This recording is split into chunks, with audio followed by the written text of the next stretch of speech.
If you've ever felt like you're constantly fighting against yourself to get things done, there's a scientific reason why. Recent 2025 studies show that our brains are literally wired to resist the machine-like productivity methods we've been taught. Here's what the research reveals. Emotional intelligence explains 58% of a leader's job performance, according to TalentSmart studies. When we ignore our emotional signals, we're actually blunting the decision-making processes that drive real productivity. But when you stop fighting your emotional nature and start working with it instead, everything changes. The problem is, most of us have been approaching productivity completely backwards. We've been trying to force ourselves into systems that feel wrong. The machine myth that's sabotaging your success. Picture this. It's Sunday night, and you're sitting at your desk with a color-coded calendar, 3 different task management apps, and a time-blocking system that took you 2 hours to set up. You feel anxious just looking at it. Every cell in your body is telling you this approach feels wrong, but you push forward anyway, because successful people are supposed to be organized like this, right? You force yourself through the motions for a few days, maybe even a week, but eventually the system crumbles because it fights against how you naturally think and work. This scenario plays out millions of times because we've been sold a lie about productivity. We've been told that the most successful people operate like perfectly calibrated machines, processing tasks with mechanical precision and unwavering consistency. The cultural obsession with machine-like efficiency has become particularly appealing to ambitious women who feel pressure to prove they can handle everything without breaking a sweat.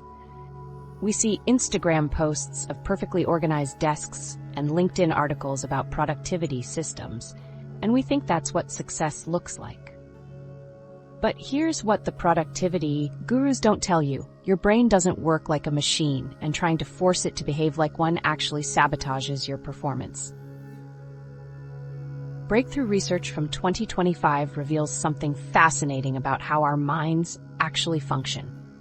Emotions often guide our decisions before rational analysis kicks in, a core tenet of emotional intelligence research.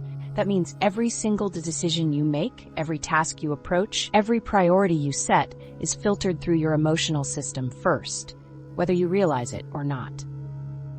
I spent months in 2025 interviewing female executives across different industries, and the stories they shared were remarkably similar. Sarah, a VP at a tech company, told me about her attempt to suppress her emotional responses to increase productivity. She would force herself to tackle her most challenging projects first thing in the morning, even though she consistently felt overwhelmed and scattered during those early hours. She ignored her natural energy patterns and pushed through the anxiety, thinking that discipline meant fighting against her feelings. Another executive, Maria, described how she tried to eliminate all emotional considerations from her decision-making process, believing that pure logic would make her more efficient. She scheduled every minute of her day and refused to deviate from her predetermined plan, even when her intuition told her to pivot. The hidden costs of fighting our natural emotional rhythms run deeper than most people realize. When you constantly battle against your emotional signals, your body interprets this internal conflict as a threat. Suppressing emotions triggers stress responses that impair cognitive function, literally shutting down the brain regions responsible for executive function, creative problem-solving, and strategic planning. The data from 2025 workplace studies shows just how dramatically performance suffers when emotions are ignored. Companies that tracked employee output found that workers who consistently suppressed their emotional responses showed decreased creative problem-solving abilities and increased decision-making errors. Teams that were encouraged to leave emotions at the door took longer to complete collaborative projects and reported significantly higher burnout rates. The irony is striking. The very approach designed to maximize efficiency was creating the opposite result. What we've discovered is that our emotions contain valuable productivity information that we've been taught to dismiss. When you feel resistant to starting a particular task, that resistance often signals something important about timing, approach, or alignment with your goals. When you feel energized by certain types of work, That energy tells you something crucial about your natural strengths and optimal working conditions. When you feel overwhelmed by your to-do list, that overwhelm might be highlighting unrealistic expectations or poor boundary setting, not personal inadequacy. Think about what happens when you're trying to focus on important work, but you keep getting distracted. The traditional productivity advice tells you to eliminate distractions and power through with willpower. But what if that distraction is actually emotional information? Maybe you're avoiding the task because it doesn't align with your values, or because you lack the skills to complete it effectively, or because you're trying to do it at a time when your brain isn't optimally prepared for that type of thinking. The most successful people I've studied have learned to treat their emotional responses as data rather than obstacles. When Jessica, a startup founder I interviewed, feels procrastination creeping in, she doesn't shame herself into action. Instead, she gets curious about what the procrastination might be telling her. Is the task unclear? Does she need more information before proceeding? Is she trying to force a creative process that needs more time to develop? This approach has helped her make better decisions about when to push forward and when to step back and reassess. Traditional productivity culture teaches us that emotions are messy, unpredictable, and counterproductive. We're told to rise above our feelings, to be rational and systematic. But this misses a fundamental truth about human psychology. Emotions aren't separate from rational thinking. They're integral to it. Neuroscientist Antonio Damasio's research has shown that people with damage to the emotional centers of their brains actually make worse decisions, not better ones. They can process information logically, but they can't prioritize effectively or make choices that serve their long-term interests. When high achievers start listening to their emotional signals instead of fighting them, something remarkable happens. They begin to notice patterns they never saw before. They discover that their best creative work happens at specific times of day when they feel most open and curious. They realize that certain types of meetings drain their energy while others energize them, and they start structuring their schedules accordingly. They learn to distinguish between productive stress that signals growth and toxic stress that signals misalignment. The transformation isn't about becoming more emotional or less rational. It's about becoming more skilled at reading the information your emotions provide and using that information to make better choices about how you work.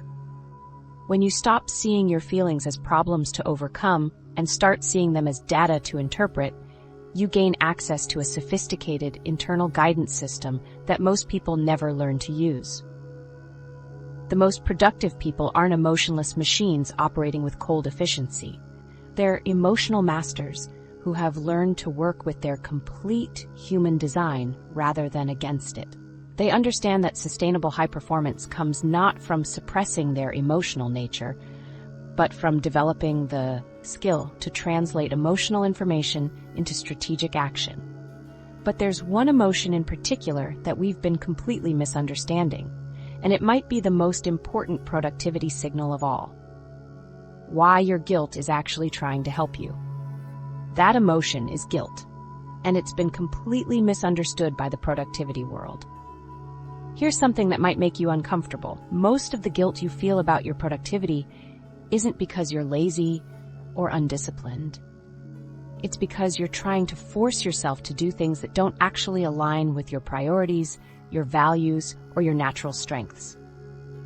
The guilt isn't a sign that you're failing. It's a signal that something is off in how you've structured your work. Think about the last time you felt that familiar knot in your stomach on Sunday evening.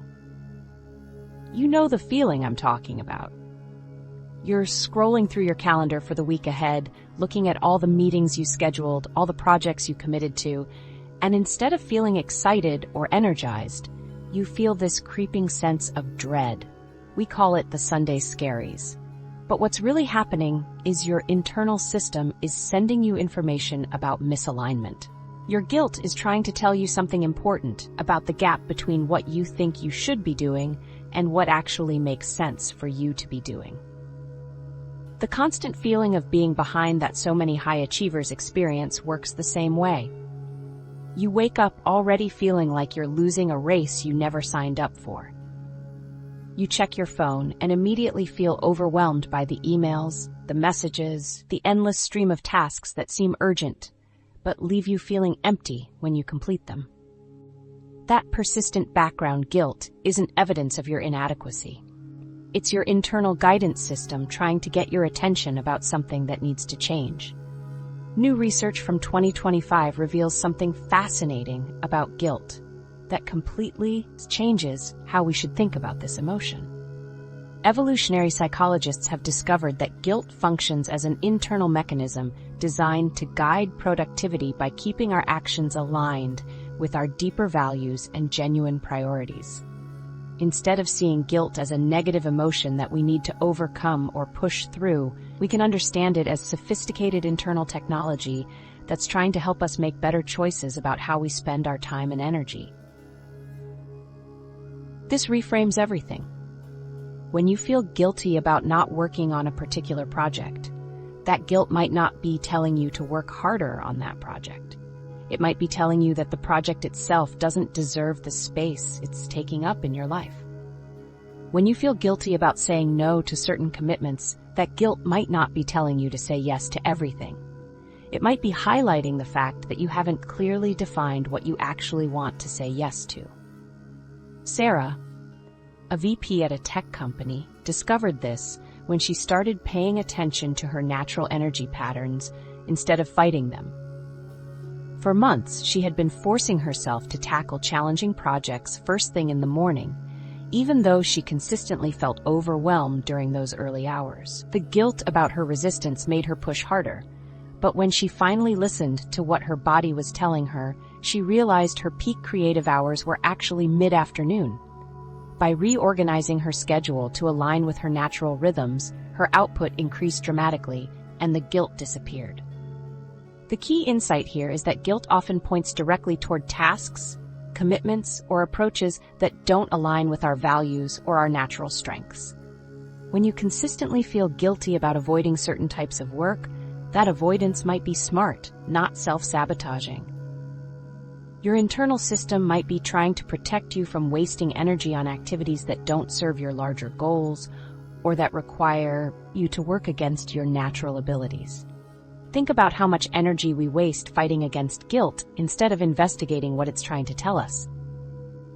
We schedule therapy sessions to talk about our guilt. We buy productivity courses to overcome our guilt. We force ourselves through tasks while carrying the additional emotional weight of feeling bad about feeling bad. All of that energy could be redirected toward making the changes that would eliminate the source of the guilt in the first place. But here's where it gets nuanced. Not all guilt provides useful information. Understanding the difference between productive guilt and toxic guilt becomes crucial for high achievers who want to use their emotions strategically. Productive guilt serves as a motivator that prompts you to correct actions or decisions that don't align with your values or genuine goals. This type of guilt feels purposeful, even if it's uncomfortable. It points towards specific changes you can make or boundaries you need to set. Toxic guilt, on the other hand, stems from unrealistic expectations, perfectionist thinking, or internalized messages about what you should be doing that don't actually serve you. This type of guilt feels heavy and persistent without pointing toward any constructive action. It's often rooted in trying to meet other people's expectations or comparing yourself to standards that don't fit your situation or your values. The most successful women I've studied have learned to use guilt as a compass for better decision-making.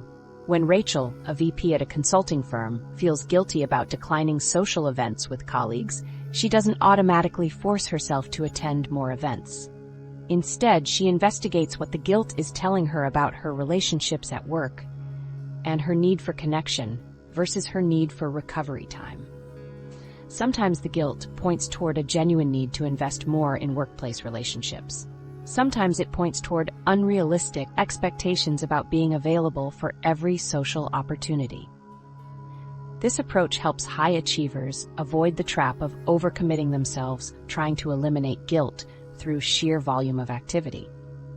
Instead of saying yes to everything to avoid feeling guilty about saying no, they use the guilt as information about what they actually want to prioritize. They learn to distinguish between guilt that signals genuine misalignment and guilt that signals internalized pressure to be everything to everyone.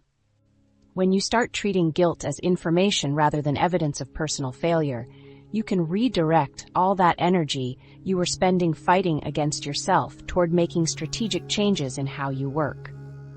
You can use guilty feelings to identify commitments that aren't serving you, like to recognize when you're trying to force approaches that don't fit your natural working style, and to notice when you're prioritizing other people's expectations over your own values.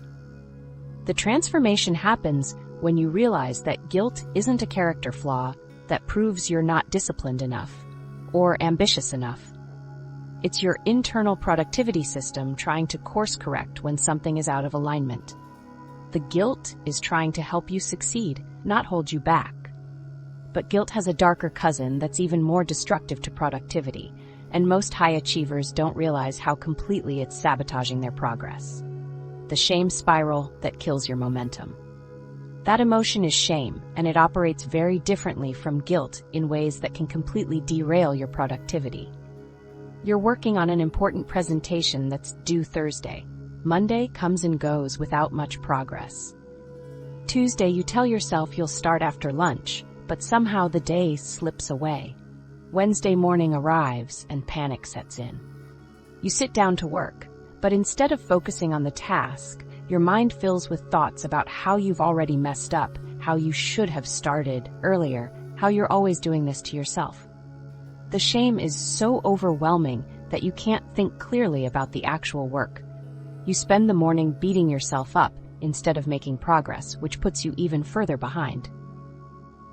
By Thursday, you're submitting something rushed and subpar, which creates more shame about your work quality, making you dread the next similar project even more. This pattern plays out in countless variations across high-achieving workplaces. One missed deadline becomes evidence that you're disorganized. One forgotten meeting becomes proof that you can't handle responsibility. One project that doesn't go perfectly becomes confirmation that you're not cut out for leadership. The shame doesn't motivate you to do better next time. Instead, it makes you want to avoid similar situations entirely, which means you fall further behind on the very skills and experiences you need to develop. The shame cycle follows a predictable sequence that productivity experts have been tracking for years. You miss one deadline and feel terrible about it. That feeling is so uncomfortable that you start avoiding similar tasks because they remind you of your failure. The avoidance means you get less practice with those types of projects, which makes you even more likely to struggle when you can't avoid them. Meanwhile, other deadlines start piling up because you're spending mental energy managing your shame instead of managing your work. Soon you're drowning in overdue tasks, each one carrying the emotional weight of previous failures. Brain imaging studies from 2025 have revealed exactly what happens in your head during these shame spirals, and the results explain why willpower alone can't break the cycle. When you experience shame about your productivity, your prefrontal cortex, the brain region responsible for planning, decision-making, and impulse control, literally starts shutting down. The neural pathways that you need for executive function become less active, while the limbic system, which processes threat and emotional responses, becomes hyperactive. This means that in the moment when you most need your cognitive abilities to solve the problem that's causing the shame, your brain is least equipped to access those abilities. The research shows that shame doesn't just feel bad, it creates measurable impairment in the exact cognitive functions that productivity requires. When study participants were induced to feel shame about their performance, their ability to plan complex tasks decreased significantly. Their working memory, which is crucial for keeping track of multiple project elements, showed notable deficits. Most importantly, their capacity for creative problem solving, which is often needed to get unstuck from productivity challenges, dropped substantially. Jennifer, a CEO I interviewed in 2025, described her own experience with this phenomenon in stark terms. She told me about a period when she was managing a major product launch while dealing with some personal family stress. One week, she forgot to send a crucial update to her board members. The shame she felt about this oversight was so intense that she started second-guessing every communication she sent.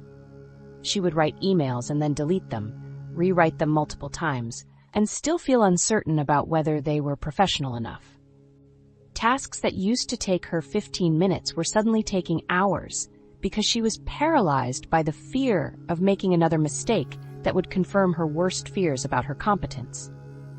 What made Jennifer's situation particularly interesting was how the shame created exactly the problems it was supposedly protecting her from. Her fear of appearing disorganized made her so cautious that she actually became less organized. Her worry about disappointing people made her so anxious that her performance genuinely suffered. The shame was trying to prevent failure, but it was actually manufacturing the conditions for more failure. Women face unique challenges with productivity shame because of the complex web of societal expectations around competence and perfection. Research consistently shows that women are more likely to internalize criticism and blame themselves for systemic problems.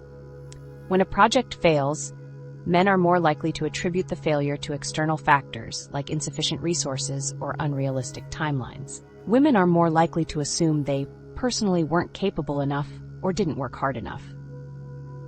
This difference in attribution creates a setup where women experience more intense shame reactions to normal workplace setbacks. Understanding the neuroscience behind shame versus healthy accountability reveals why most productivity advice fails for people caught in shame spirals. Healthy accountability focuses on specific behaviors and outcomes that can be changed or improved. Your brain can process this type of feedback constructively because it points toward actionable solutions. Shame, however, focuses on identity and character, creating a sense of global inadequacy. Shame and guilt can hijack attention and working memory, reducing performance until you address the emotional roots. Top performers who maintain consistent productivity have learned to interrupt shame spirals before they derail entire projects. They develop what researchers call shame resilience, which involves recognizing the early warning signs of a shame response and having specific strategies to address it before it cascades. Some keep a file of positive feedback they can review when shame starts creeping in. Others have trusted colleagues who can provide perspective when they're spiraling.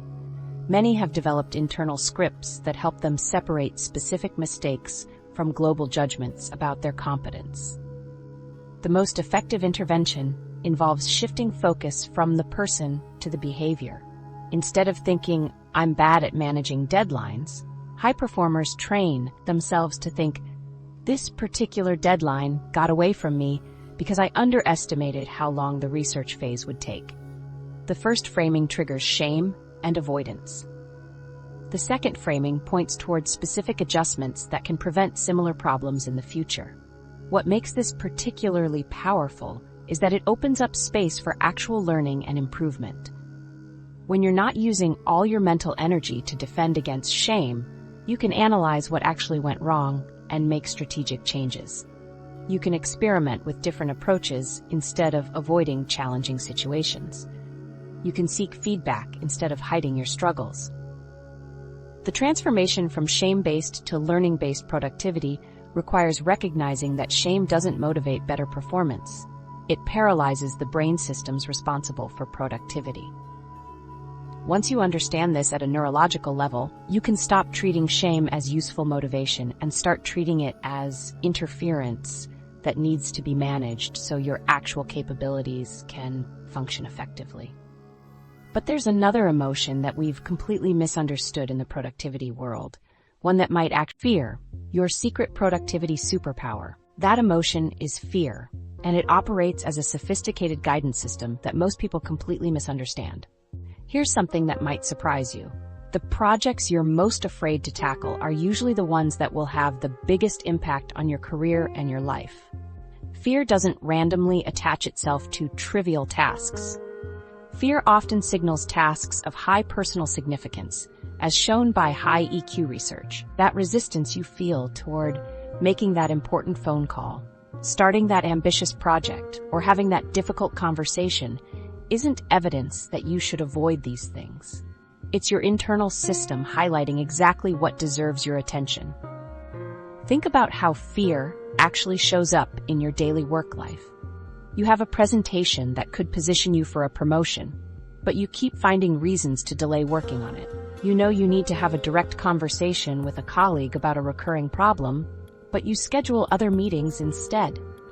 You have an idea for a new business venture that excites you, but every time you sit down to write the business plan, you suddenly remember urgent emails that need responding to. These aren't random acts of procrastination. They're fear responses to activities that your brain has identified as high stakes. The traditional productivity advice tells you to push through the fear, to use discipline and willpower to force yourself past the resistance. But new research from 2025 reveals something much more interesting about how fear functions as a motivational system. Scientists have discovered that fear, when properly understood and channeled, actually serves as sophisticated internal guidance about what matters most to you. The intensity of your fear response correlates directly with the potential significance of the outcome. Your brain doesn't waste energy generating fear responses to activities that won't impact your future. This reframes everything about how we should approach productivity challenges. Instead of seeing fear as an obstacle to overcome, we can recognize it as information about where to focus our energy. When you feel afraid to start working on something, that fear is telling you that this particular task or project has the potential to create meaningful change in your life or career. The fear isn't trying to protect you from success. It's trying to make sure you're adequately prepared for something important. Amanda, a software entrepreneur I interviewed in 2025, discovered this principle when she was struggling to launch her first product. For months, she had been paralyzed by fear every time she tried to work on her marketing strategy. She would sit down to write sales copy and feel overwhelmed by anxiety. She would schedule calls with potential customers and then cancel them at the last minute. Instead of interpreting this fear as evidence that she wasn't ready or that her idea wasn't good enough, she got curious about what the fear was trying to tell her. Through careful analysis, Amanda realized that her fear was actually highlighting the aspects of her business that needed the most attention. She was afraid of the marketing because she hadn't clearly defined her value proposition. She was afraid of customer calls because she hadn't done enough research to understand their specific pain points. Instead of pushing through the fear with willpower, she used it as a roadmap for her preparation. She spent 2 weeks clarifying her messaging and another week researching her target market. When she returned to the marketing tasks, the fear had transformed from paralyzing anxiety into energizing excitement about sharing something she believed in. Understanding the difference between paralyzing fear and energizing fear becomes crucial for anyone who wants to use their emotional responses strategically. Paralyzing fear comes from feeling unprepared or uncertain about your ability to handle the consequences of action. This type of fear makes you want to avoid the situation entirely. It feels heavy and overwhelming, and it doesn't point toward any specific steps you can take to address it. Energizing fear, on the other hand, comes from recognizing the significance of an opportunity. This type of fear makes you want to prepare thoroughly so you can rise to the occasion. It feels intense but purposeful, and it naturally leads to productive action. Most people try to eliminate fear entirely, but this approach misses the valuable information that fear provides. We take anxiety medication to reduce fear responses. We avoid challenging situations to minimize fear. We choose safer options to prevent fear from arising in the first place. But top performers have learned to partner with their fear rather than fight against it. They recognize that the absence of fear often signals that they're not pushing themselves hard enough or taking on challenges that are big enough to create meaningful growth. This partnership requires developing what I call fear mapping, a process of using your fear responses to identify the activities that deserve your highest attention and energy. When you notice fear arising around a particular task or decision, you can treat that as a signal to investigate further. What specifically about this situation feels threatening? What skills or resources would you need to feel more prepared? What would the potential positive outcomes be if you moved forward despite the fear? This analysis helps you distinguish between fears that point toward genuine preparation needs and fears that simply reflect the significance of the opportunity. The most successful people I've studied use fear as a compass that points toward their most important work. When Mark, a startup founder, feels afraid to pitch his company to a particular investor, he doesn't interpret that fear as a sign that he's not ready. He interprets it as information that this investor represents a significant opportunity that's worth the risk of rejection. When Sarah, a consultant, feels nervous about proposing a new service to her biggest client, she doesn't let that nervousness stop her. She recognizes it as a signal that this proposal could genuinely transform her business relationship with this client. This approach requires shifting from avoidance to engagement with your fear responses. Instead of trying to eliminate fear, you learn to translate fear into strategic preparation. Instead of seeing fear as evidence of inadequacy, you see it as evidence of significance. Instead of letting fear paralyze you, you let it guide your focus toward what deserves your best effort and attention. The transformation happens when you realize that your fear responses contain sophisticated information about your priorities and your potential. Fear doesn't randomly attach itself to unimportant activities. It shows up when you're approaching something that could genuinely matter for your future. The entrepreneur who's afraid to launch her product isn't afraid because launching doesn't matter. She's afraid because launching does matter, potentially more than anything else she's working on. When you start treating fear as strategic information rather than emotional interference, you gain access to an internal guidance system that most people never learn to use. You can identify which projects deserve your most focused attention. You can recognize when you're avoiding something precisely because it's important. You can use the intensity of your fear response to prioritize your efforts toward the activities that have the highest potential for meaningful impact. Fear isn't something to overcome through willpower or eliminate through avoidance. It's your intuition highlighting exactly what's worth pursuing, what deserves your preparation, and where you have the greatest opportunity to create change that matters. But knowing all of this intellectually is one thing. Actually putting it into practice requires a skill that most productivity systems completely skip over, and without it, even the best emotional insights remain useless. Step 1. Awareness, without the drama. That skill is awareness, and it's the foundation that makes everything else possible. The hardest part about becoming aware of your emotional patterns isn't learning how to notice them. It's learning how to notice them without immediately jumping into fix-it mode. You see the pattern, you understand what's happening, and within seconds, your brain is already generating solutions, strategies, and action plans. But here's the problem. When you skip straight to solutions, you miss the crucial information that only comes from sitting with the awareness long enough to really understand what's going on. Most productivity advice completely skips this foundation skill of awareness. We're taught to identify problems and immediately implement systems to solve them. Time management courses teach you to block your calendar more effectively. Task management apps promise to organize your to-do list more efficiently. Productivity coaches give you frameworks to optimize your workflow. But none of these approaches teach you how to develop awareness of your own internal processes, which means you end up applying generic solutions to problems you don't fully understand. Research from 2025 on metacognition reveals just how critical this self-awareness becomes for performance outcomes. Metacognition is the awareness and understanding of your own thought processes, and studies show it's increasingly recognized as a foundational skill for high achievers.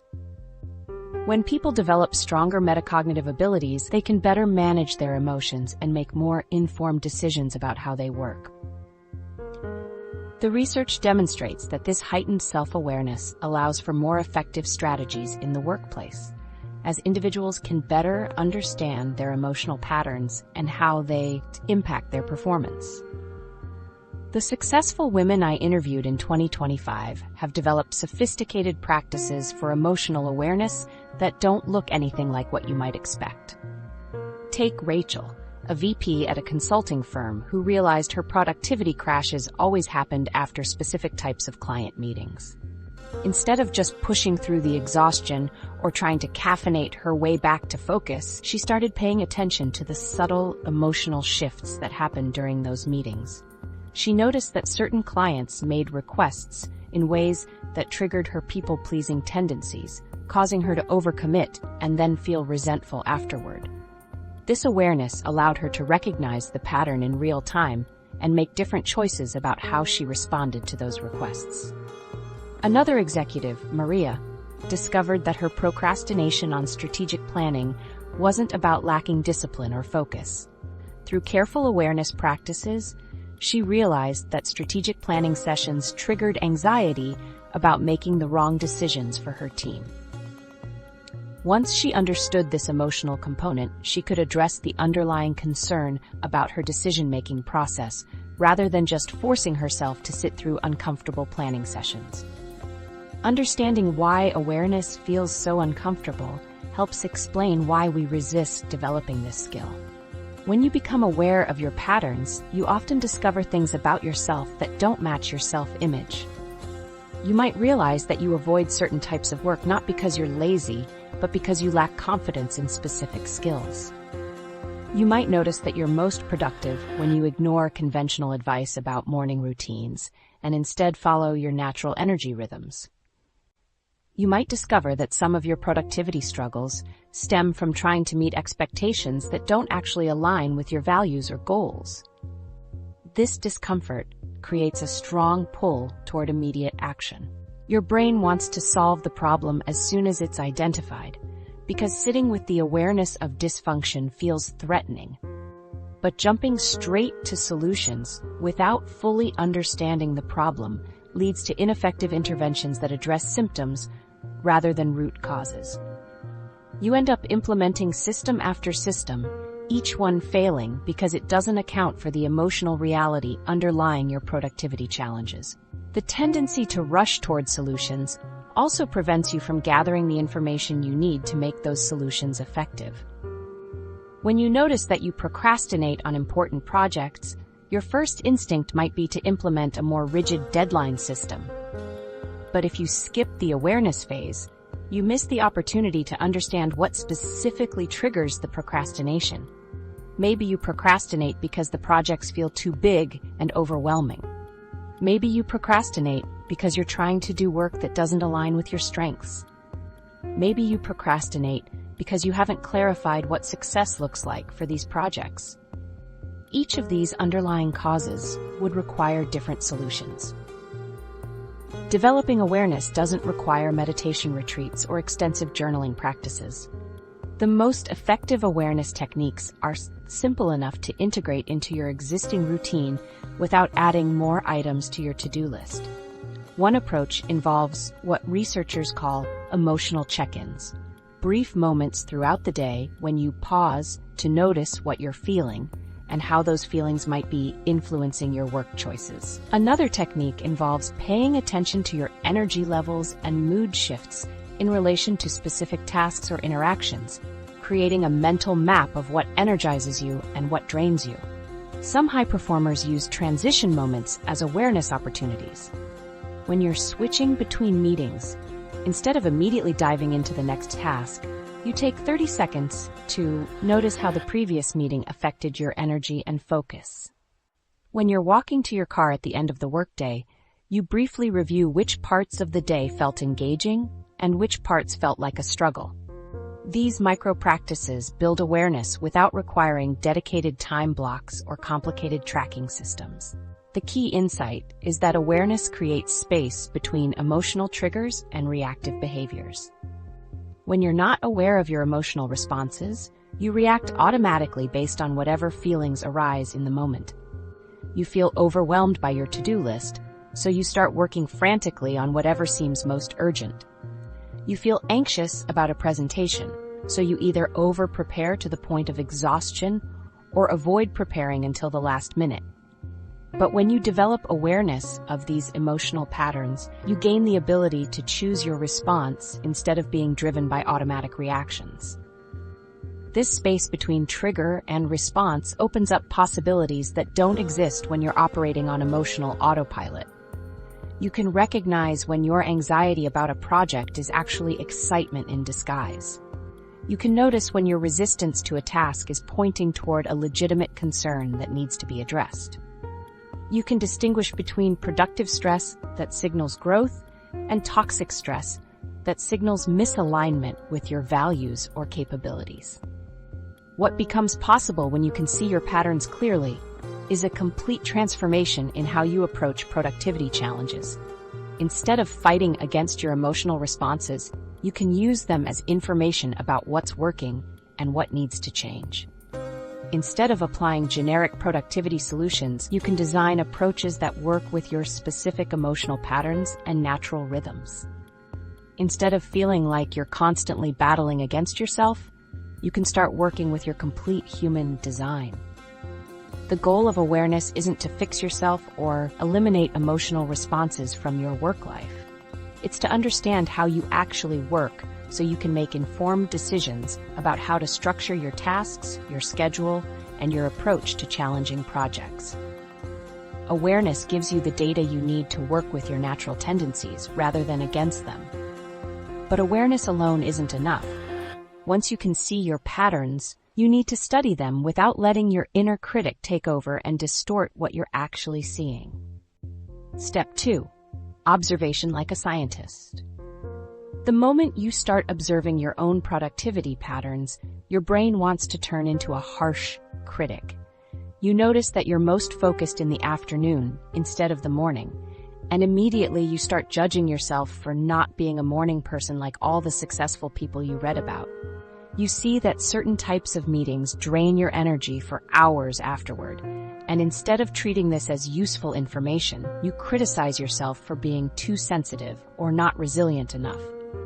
This automatic judgment response kills your ability to gather the data you actually need to improve your performance. Think about how differently you would approach studying any other complex system. If you were trying to understand how a new software program worked, you wouldn't judge the program for having certain features or blame it for functioning according to its design. You would observe how it responds to different inputs, note which functions work smoothly and which ones create glitches, and gather information about optimal operating conditions. But when it comes to observing ourselves, we abandon this scientific approach and immediately jump into evaluation mode. The concept of becoming a researcher of your own productivity patterns requires a fundamental shift in how you relate to your own behavior. Instead of seeing your work habits as character traits that define your worth, you start seeing them as data points that reveal how your particular system operates most effectively. This shift from moral judgment to scientific curiosity opens up possibilities for optimization that remain invisible when you're stuck in self-criticism mode. Studies show non-judgmental self-monitoring improves habit change by up to 60% compared to approaches that combine observation with immediate self-criticism. The non-judgmental observers also showed significantly better emotional regulation during stressful work periods and demonstrated more creative problem-solving abilities when facing productivity challenges. The research reveals that judgment activates threat detection systems in your brain that trigger stress responses, while non-judgmental observation keeps your brain in a state that's optimal for learning and adaptation. Consider how Patricia, a marketing director I interviewed, transformed her approach to understanding her work patterns. For months, she had been frustrated with her inconsistent performance on creative projects. Some days she would produce brilliant campaign ideas effortlessly, while other days she would stare at her computer screen for hours without generating anything useful. Instead of continuing to judge herself as unreliable or undisciplined, she decided to study her creative patterns like a scientist studying an interesting phenomenon. Patricia started tracking her creative output alongside various factors that might influence her performance. She noted her energy levels at different times of day, what she ate for breakfast, how much sleep she got the night before, what types of meetings she had earlier in the day, even what the weather was like. She tracked her mood, her stress levels, and her confidence about specific projects. Most importantly, she recorded all this information without making any judgments about what she discovered. After 6 weeks of data collection, Patricia began to see clear patterns that had been invisible when she was focused on judging her performance. Her best creative work consistently happened on days when she had eaten protein-rich breakfasts, gotten at least 7 hours of sleep, and hadn't attended any meetings before noon. She also discovered that her creative output dropped significantly on days following difficult conversations with clients, regardless of other factors. These insights allowed Patricia to design her schedule around her natural creative rhythms instead of fighting against them. The challenge most people face is that judgment feels productive. When you criticize yourself for procrastinating, it feels like you're taking action against the problem. When you blame yourself for lacking focus, it seems like you're addressing the issue. But judgment actually prevents the kind of clear seeing that leads to effective solutions. Your inner critic creates so much emotional noise that you can't hear the subtle signals your system is sending about what it needs to function optimally. Judgment also narrows your attention in ways that cause you to miss important information. When you're focused on what's wrong with your behavior, you stop noticing the conditions under which your behavior works well. You become blind to your natural rhythms, your authentic strengths, and the environmental factors that support your best performance. This tunnel vision keeps you stuck trying to fix problems that might actually be features of your system working exactly as designed. The specific techniques that bypass your inner critic involve focusing on what happened rather than why it happened or what it means about you as a person. Instead of asking, "Why am I so lazy in the mornings?" you ask, "What specifically happens to my energy and focus between 8 a.m. and 10 a.m.? Instead of concluding, "I'm terrible at time management," you observe, "This type of project consistently takes me 40% longer than I estimate." The most effective approach involves 3 daily pauses with simple prompts. What am I feeling? Where in my body? What does it signal I need? You can integrate these check-ins into existing tools by adding brief notes to your calendar or simply pausing before starting new tasks. This descriptive rather than evaluative approach keeps your brain in data-gathering mode instead of threat response mode. When you observe yourself without judgment, you gain access to the hidden logic behind your productivity struggles. What looked like chaos or personal inadequacy reveals itself as a complex but understandable system responding predictably to various inputs and conditions. You discover that your afternoon energy crashes aren't random, but correlate with specific types of morning activities.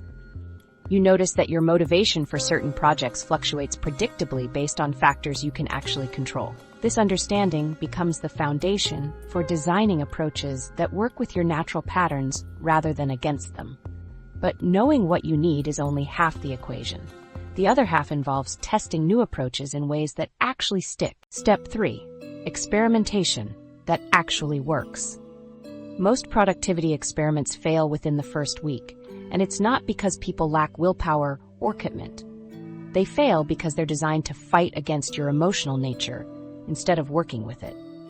You download a new app that promises to revolutionize your task management, but it requires you to think about your work in ways that feel completely unnatural. You try a morning routine that worked for some CEO you read about, but it leaves you feeling drained and resentful. You implement a time-blocking system that looks impressive on paper, but triggers anxiety every time you look at your calendar. These aren't personal failures.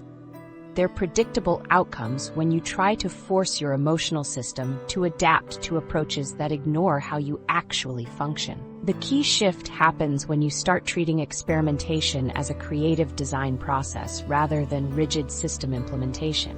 Instead of asking, "How can I make myself follow this proven method?" you start asking, "How can I design an approach that works with my specific emotional patterns and natural rhythms?" This reframe opens up possibilities that remain invisible when you're focused on conforming to predetermined systems. Recent behavior change studies reveal something fascinating about personalized approaches to productivity.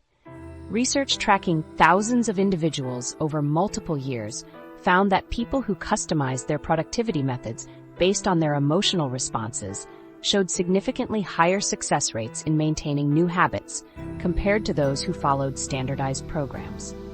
The research also demonstrated that individuals with higher emotional intelligence were more likely to create sustainable productivity systems because they could accurately assess which approaches aligned with their natural tendencies. The most successful experiments I've witnessed often look completely unconventional to outside observers. Take Jessica, a software engineer who discovered that her best coding happened when she worked in her car parked at different locations around the city. Her office felt too constraining, coffee shops were too distracting, but something about the enclosed mobile environment sparked her creativity and focus. Most productivity experts would dismiss this as bizarre, but Jessica's output increased dramatically once she started honoring this preference instead of forcing herself to work in traditional settings. Another example comes from David, a financial advisor who realized that his most productive client meetings happened when he took walks with clients instead of sitting in conference rooms. The physical movement seemed to unlock more honest conversations and better problem solving for both him and his clients. His conversion rates improved dramatically, but the approach only worked because it aligned with his natural communication style and energy patterns. These examples illustrate why we often resist experimenting with approaches that feel too easy or unusual. We've been conditioned to believe that effective productivity systems should look professional, require discipline, and involve some degree of struggle. If a method feels natural or enjoyable, we assume it can't be truly effective. This bias keeps us attached to productivity approaches that look impressive to others but don't actually serve our performance. Think about how much energy we waste trying to make ourselves fit into productivity systems that were designed for different personalities, different work styles, or different life circumstances. We force ourselves to wake up at 5 a.m. because we read that successful entrepreneurs are early risers, even though our best creative thinking happens late at night.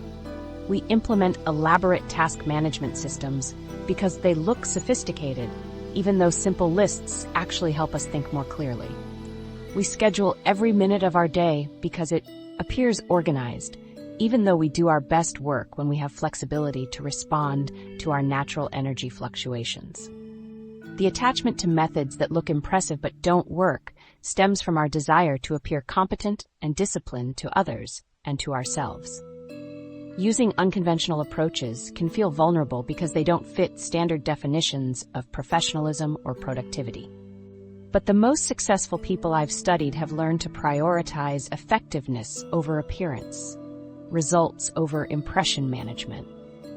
Designing experiments that work with your emotions instead of against them requires understanding some basic guidelines about how to honor your emotional reality while still challenging yourself to grow. Effective experiments start small enough that they don't trigger resistance, but meaningful enough that they create noticeable improvements. They build on your existing strengths rather than trying to fix your perceived weaknesses. They account for your natural rhythms instead of imposing arbitrary schedules. The process begins with identifying one specific productivity challenge you want to address, then brainstorming multiple possible approaches without immediately judging their feasibility or appropriateness. The goal is to generate options that feel emotionally appealing, not just logically sound. Maybe you need a more structured approach to project planning, but traditional project management software feels overwhelming. Your experiment might involve using voice memos to capture project thoughts, or creating visual mind maps, or discussing projects with a colleague before writing anything down. Top performers treat productivity like a custom design project rather than a one-size-fits-all solution.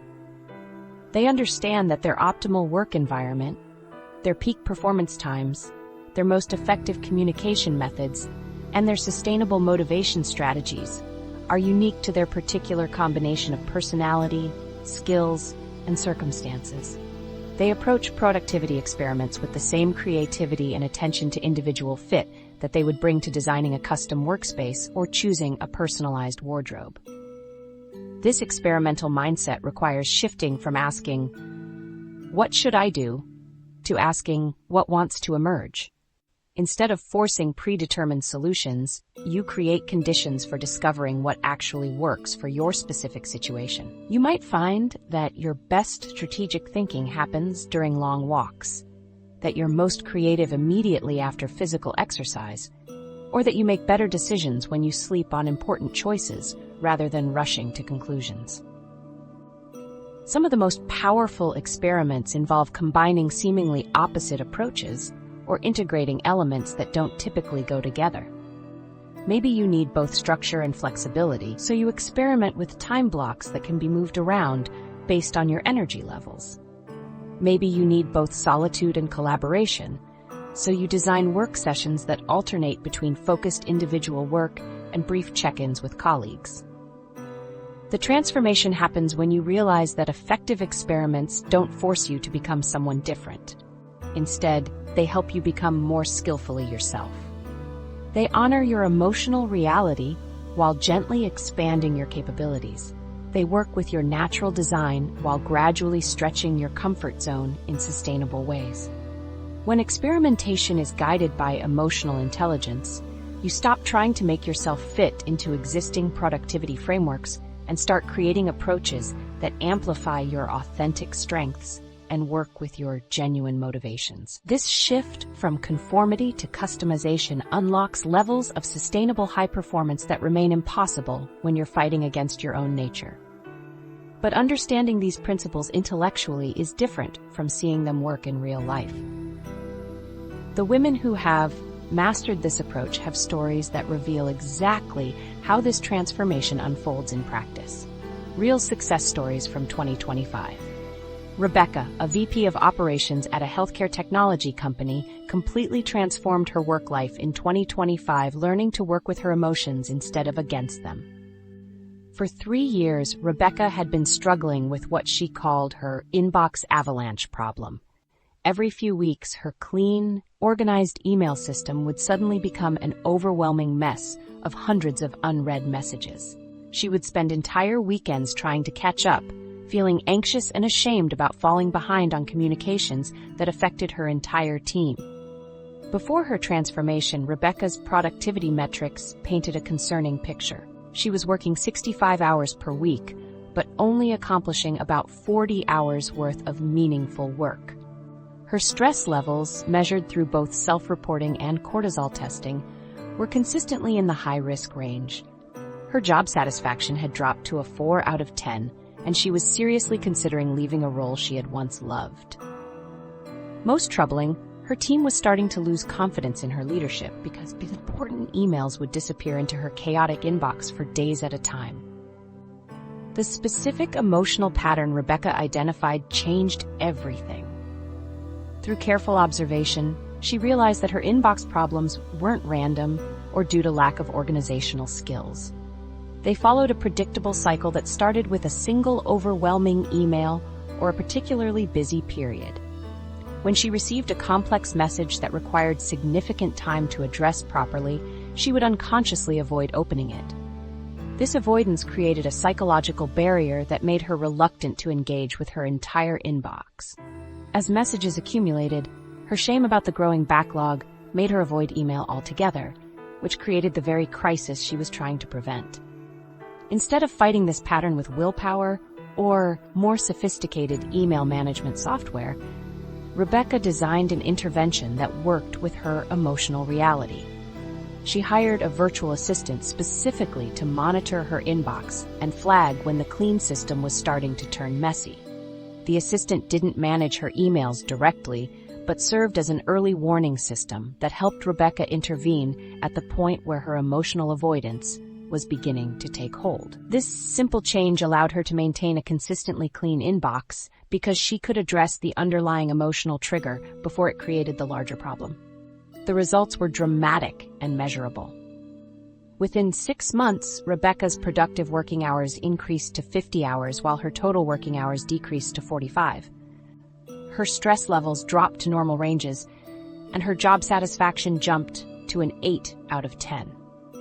Most importantly, her team's confidence in her leadership was completely restored because communications became reliable and timely again.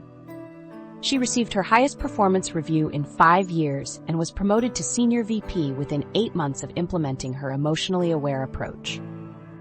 A second case study from the consulting industry shows how these same principles apply universally across different professional settings. Marcus, a strategy consultant, had been struggling with procrastination on client deliverables that required creative problem-solving. Through emotional awareness practices, he discovered that his procrastination stemmed from perfectionist anxiety about not having the perfect solution immediately. Marcus experimented with scheduling thinking sessions for each project, where he could explore ideas without pressure to produce finished work. His client satisfaction scores improved by 40%, and his stress around project deadlines virtually disappeared. The common themes across multiple success stories from my 2025 interviews reveal a consistent pattern. Every single person initially believed that their productivity problems stemmed from lacking the right systems, tools, or discipline. They had tried countless apps, methodologies, and organizational frameworks. But none of these surface-level solutions addressed the emotional patterns that were driving their struggles. The breakthrough came when they stopped trying to override their emotional responses and started treating them as valuable information about what wasn't working in their current approach. The gap between what these individuals thought would work versus what actually worked was striking. Rebecca assumed she needed better email management software and more rigorous organizational habits. Marcus believed he needed stricter deadlines and better time management skills. But the solutions that transformed their productivity looked nothing like traditional productivity advice. They were highly personalized interventions that addressed the specific emotional dynamics underlying their challenges. The timeline of change varied among the individuals I studied, but most saw initial improvements within 2 to 4 weeks of implementing their emotionally aware approaches. The key was that these changes felt sustainable from the beginning because they worked with natural patterns rather than against them. Rebecca noticed her email anxiety decreasing within days of hiring her virtual assistant. Marcus felt relief from perfectionist pressure almost immediately after scheduling his first thinking session. However, the deeper transformation took longer to solidify. Most people needed 3 to 6 months to fully trust their new approaches and stop reverting to old patterns during stressful periods. The process required ongoing refinement as they learned to recognize subtle emotional signals and adjust their systems accordingly. Follow-up interviews conducted 6 to 12 months later revealed remarkable sustainability of these approaches. Unlike traditional productivity methods that people often abandon after a few weeks or months, these emotionally integrated systems became stronger over time. People developed increasing skill at reading their emotional patterns and making proactive adjustments before problems developed.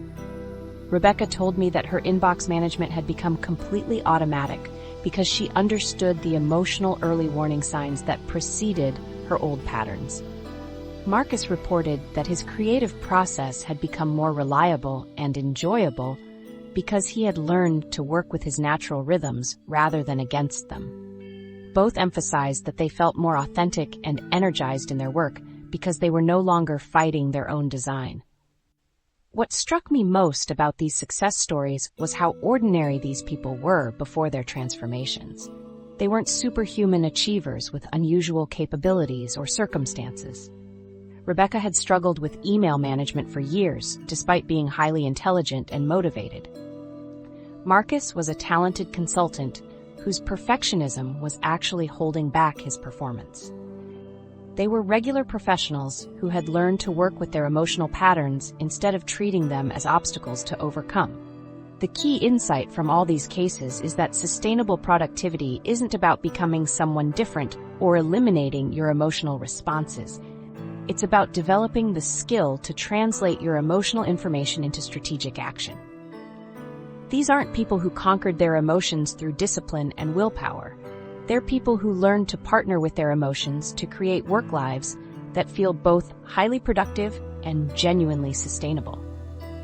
But knowing these stories and understanding these principles is one thing.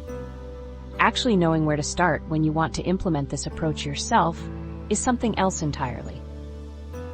Your practical starting point today. New frameworks can feel intimidating, but the transformation begins with one simple practice that takes less than 30 seconds and fits into whatever system you're already using. The most effective starting point is something I call the emotional check-in technique, and it's been used by almost every successful woman I interviewed in 2025. This isn't meditation or journal any time-consuming practice that adds to your already packed schedule. It's a brief pause at specific moments in your day when you simply notice what you're feeling and how that feeling might be influencing your work choices. The technique creates space between your emotional responses and your automatic reactions, which is where all the productivity magic happens. Here's exactly how it works.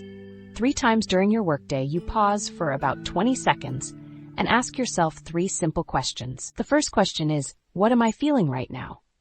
You're not trying to analyze or fix the feeling, just naming it.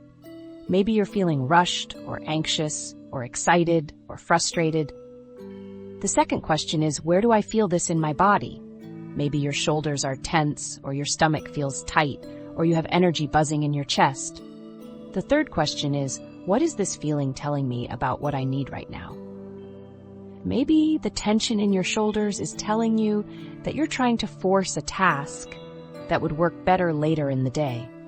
Maybe the excitement in your chest is pointing toward a project that deserves more of your attention and energy.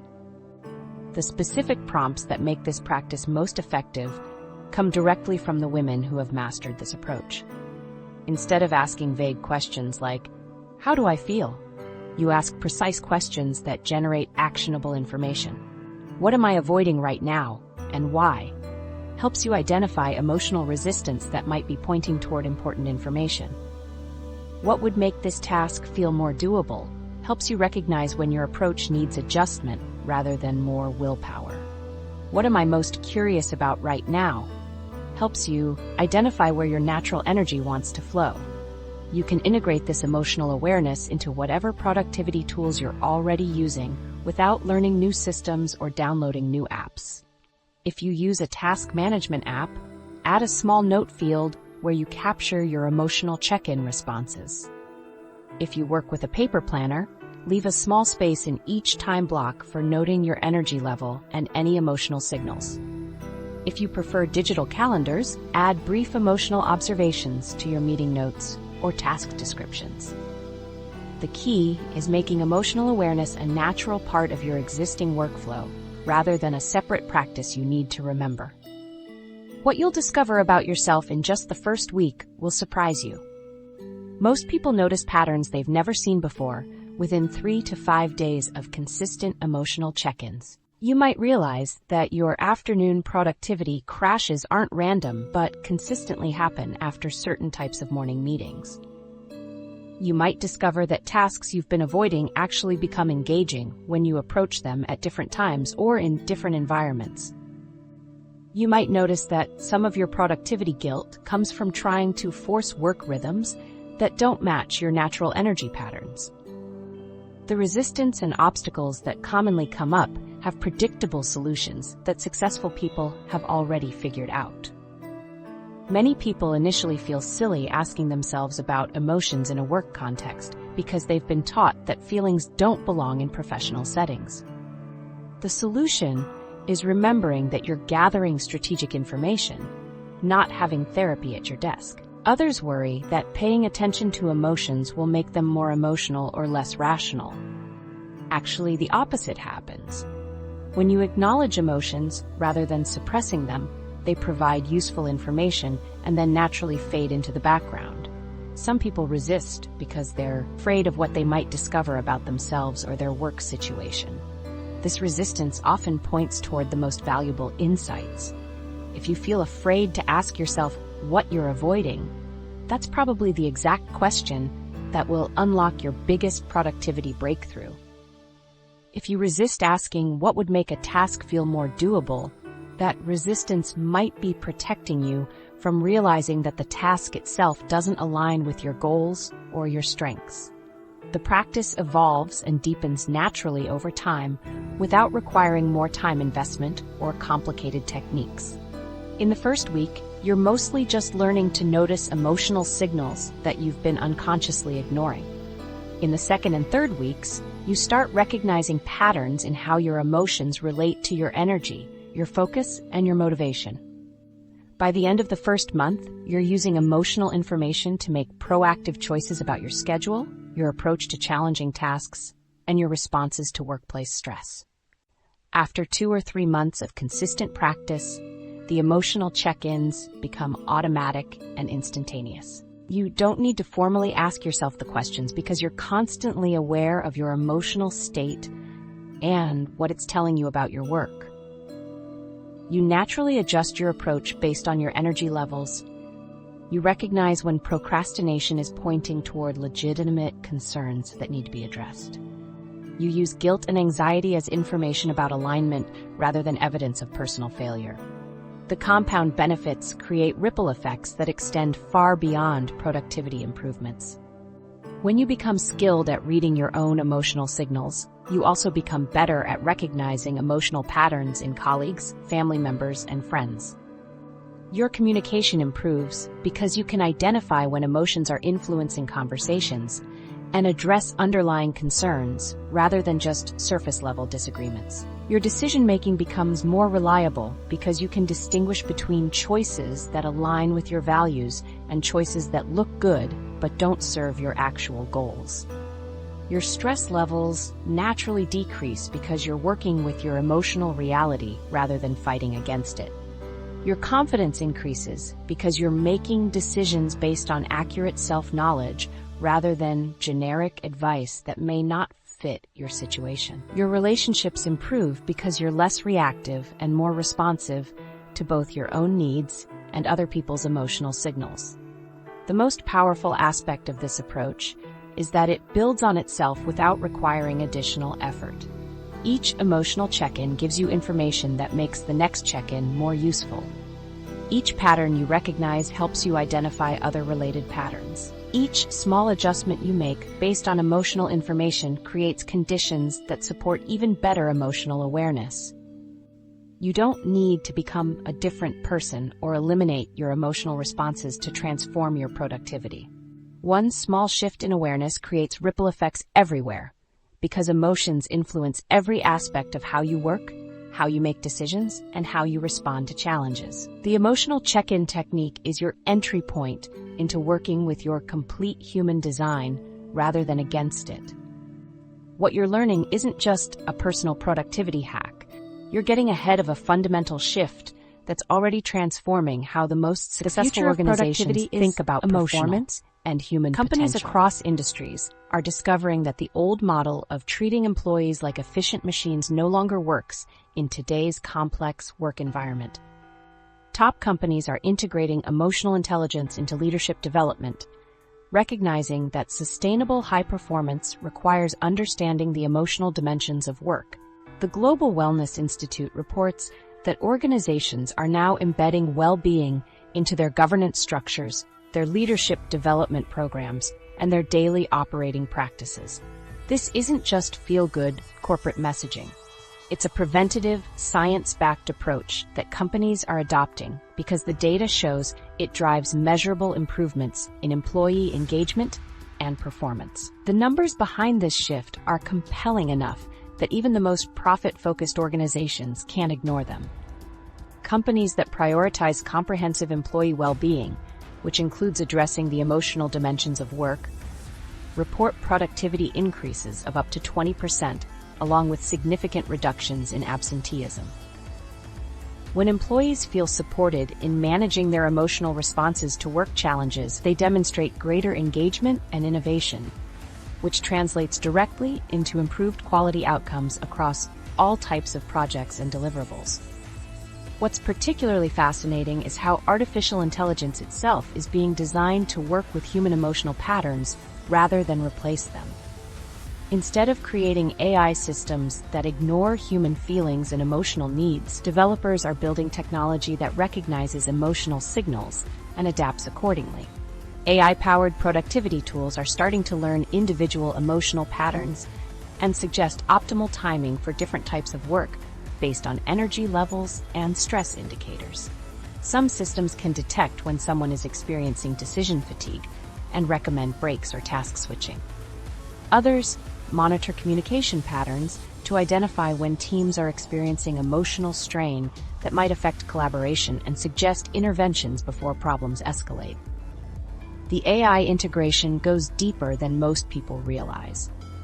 Research by the Upwork Research Institute and Accenture demonstrates that companies balancing technological advancement with well-being-focused leadership significantly outperform organizations that pursue technology implementation alone.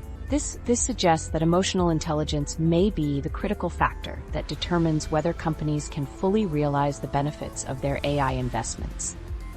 The technology amplifies human capabilities when it's designed to work with emotional realities, but it creates additional stress and reduces performance when it ignores the human elements of work. Being ahead of this curve creates competitive advantages that compound over time. While most professionals are still trying to suppress their emotions to appear more productive, those who master emotional productivity are developing capabilities that will become increasingly valuable as work environments become more complex and unpredictable.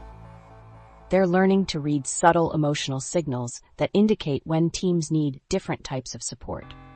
They're developing the ability to maintain high performance during uncertainty and change, because they can use their emotional responses as information rather than letting those responses derail their focus.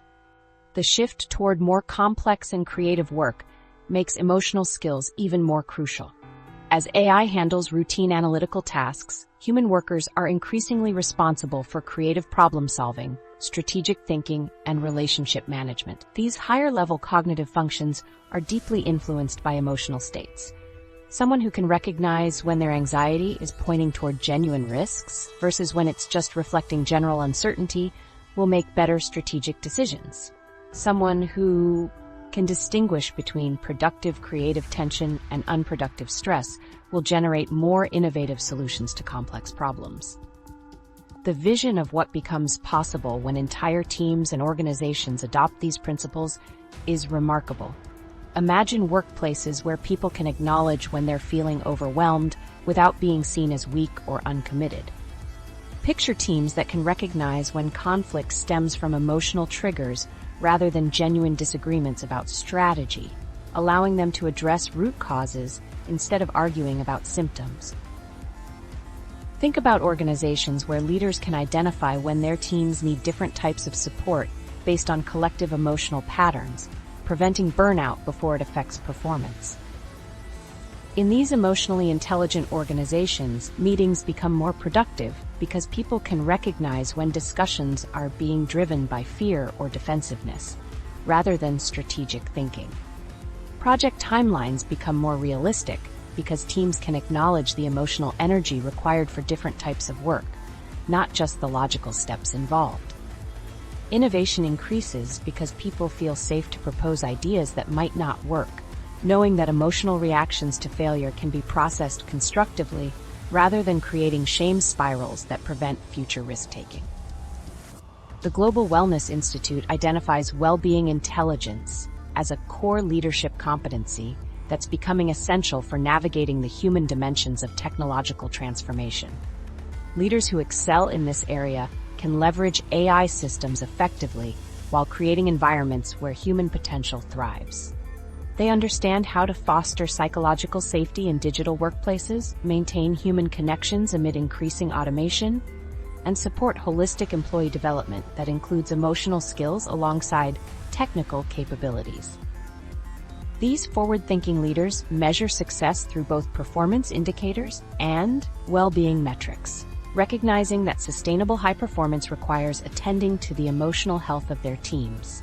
They're developing systems that use AI to analyze complex data and provide real-time insights into employee well-being, allowing for proactive interventions that prevent productivity problems before they develop into larger organizational issues. The connection between individual emotional productivity skills and broader career success becomes clear when you consider how these capabilities translate across different professional contexts. Someone who can use guilt as information about misaligned priorities will make better career choices throughout their lifetime. Someone who can transform fear into strategic preparation will take appropriate risks that accelerate their professional growth. Someone who can interrupt shame spirals before they affect performance will maintain confidence and momentum through inevitable setbacks and challenges. These skills become more valuable as careers become less predictable and more dependent on adaptability. The ability to read your own emotional signals and adjust your approach accordingly helps you navigate career transitions, manage increased responsibility, and maintain performance during periods of uncertainty. Companies recognize this value and are increasingly promoting people who demonstrate emotional intelligence alongside technical competence. Mastering emotional productivity isn't just about optimizing your personal task management or improving your individual performance metrics. It's about developing the fundamental skills that will determine who thrives in the future of work. As the distinction between human and artificial intelligence becomes more pronounced, the ability to work skillfully with emotions becomes the uniquely human contribution that no technology can replicate. But perhaps the most important insight isn't about the future of work or organizational transformation at all. It's about becoming more skillfully yourself. All those feelings you've been fighting against contain information that can make you more effective, not less. The real insight here isn't that you need to eliminate your emotions to become more productive. It's that productivity isn't about becoming someone different at all. This week, pause today and identify one feeling that shows up around your work. Maybe it's the guilt you feel on Sunday nights, or the fear that appears when you think about that important project. Don't try to fix it or push through it. Just ask what it might be telling you. Your emotions aren't obstacles to overcome. They're allies waiting to be understood.